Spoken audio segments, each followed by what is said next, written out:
Το 1908, ο Γιώργος Καλαφάτης ίδρυσε το ποδοσφαιρικό τμήμα του Παναθηναϊκού Όμιλου. 106 χρόνια μετά, αυτή η ομάδα έχει γίνει μια από τις μεγαλύτερες και διασημότερες ομάδες στο ελληνικό ποδόσφαιρο. Πώς κατάφερε ο Παναθηναϊκός να φτάσει στην κορυφή όμως?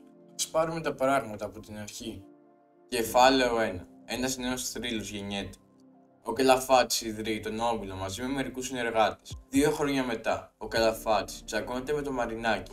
Κάνει μια νέα προσπάθεια, δημιουργώντας τον Πανελλήνιο Ποδοσφαιρικό Όμιλο, το Παναθηναϊκό. Μέσα στα επόμενα 10 χρόνια, ο Παναθηναϊκός αποκτά πολλούς θαυμαστές, παίζει τα πρώτα του επίσημα παιχνίδια και πρωταθλήματα, βάζει το τριφύλιο ως έμβλημα της ομάδας. Ενώ το 1920 ο Καλαφάτης κάνει αίτημα για να πάρει θέση στα περίβολα των αμπελοκήπων. Τελικά, το 1924 ο Δήμος παραχωρεί στον Παναθηναϊκό ένα μέρος του οικοπαίδου και οι εργασίες για το πρώτο γήπεδο του Παναθηναϊκού αρχίζουν.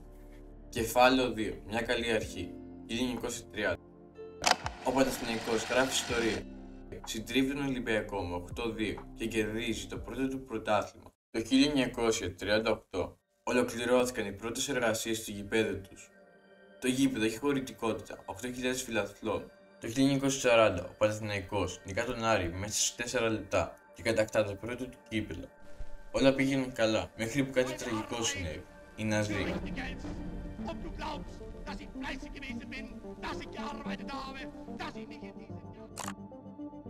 Κεφάλαιο 3. Οι Γερμανοί στη Λεωφόρο 1942-1944. Κατά την περίοδο της γερμανικής κατοχής, το γήπεδο της Λεωφόρου επιτάχθηκε από τους Ναζί. Λίγες μέρες πριν την αποχώρηση των Γερμανών, ο Αντώνης Βρετός ύψωσε πρώτος την ελληνική σημαία στο γήπεδο της Λεωφόρου. Ένα ιστορικό γεγονός. Κατοχή. Οι Ναζί όχι μόνο λαιλάτισαν το γήπεδο του Παναθηναϊκού, αλλά σταμάτησαν και την ορμή που είχε τότε η ομάδα. Μπορεί ο Παναθηναϊκός να επανέλθει στην κορυφή μετά από μια τέτοια αναποδιά? Κεφάλαιο 4. Η επιστροφή στην κορυφή. 1952.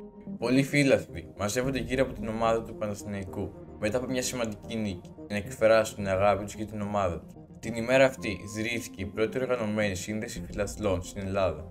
Το 1959 ο Μίμης Δωμάζος φοράει το τριφύλι και συμμετέχει σε 536 παιχνίδια στην Α' Εθνική. Το 1963 και το 1964 ο Στέφαν Μπομπέκ δίνει πνοή στο σύστημα 4-3-3 και καταστρέφει τους αντιπάλους του, πετυχαίνοντας το αδύνατο.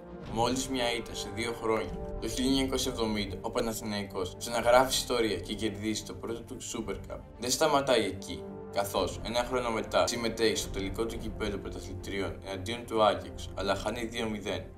Τον ίδιο χρόνο, ο Παναθηναϊκός σπάει όλα τα ρεκόρ και εκπροσωπεί την Ευρώπη στο διήπειρο κύπελλο, καθώς ο Άγιαξ αρνήθηκε να συμμετάσχει. Το 1972 ο Αντωνιάδης σπάει άλλο ένα ρεκόρ, βάζοντας 39 γκολ σε μια σεζόν. Ενώ στις 15 Μαρτίου 1978 ο Παναθηναϊκός νικά τη Σλαβία 2-1 και κερδίζει το πρώτο και τελευταίο του βαλκανικό κύπελλο. Δυστυχώς, το 1978 όλα άλλαξαν. Ψηφίζεται νόμος που υποχρεώνει τις ομάδες της Α' Εθνικής να μετατραπούν σε ποδοσφαιρικές ανώνυμες εταιρείες. Το Παναθηναϊκό την αγοράζει η οικογένεια Βαρδινογιάννη. Το γεγονός αυτό όμως οδηγεί στην πτώση του πράσινου θρύλου. Πώς? Όλα ξεκίνησαν από μια αθώα περίοδο διαιτησίας.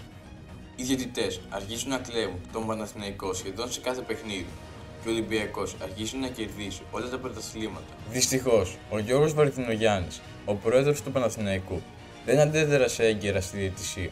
Μετά από λίγο καιρό, έδωσε τη θέση του στον Τζίγκερ, ο οποίος πραγματοποίησε πολλές μη αποτελεσματικές προσπάθειες για να σώσει την ομάδα. Η κατάρρευση του Παναθηναϊκού έγινε αργά. Από το 1980 έως το 1997, ο Παναθηναϊκός εμπλέκεται σε περισσότερα σκάνδαλα διαιτησίας. Ο Τζίγκερ προσπαθεί να πολεμήσει την Πάραγκα, αλλά η ομάδα υποφέρει από αδικίες στους αγώνες.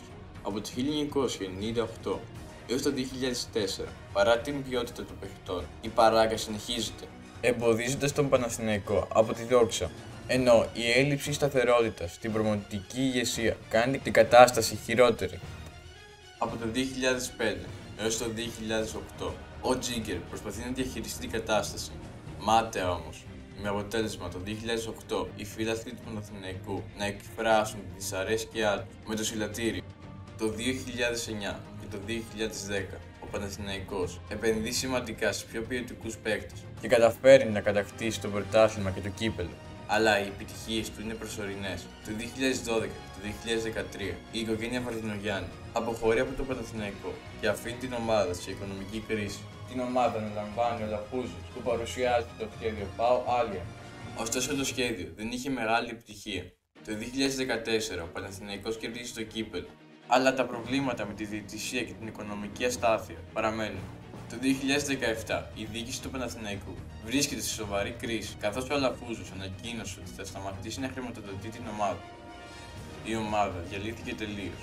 Από το 2019 έως το 2023 η ομάδα προσπαθεί να ανακάμψει οικονομικά και αγωνιστικά.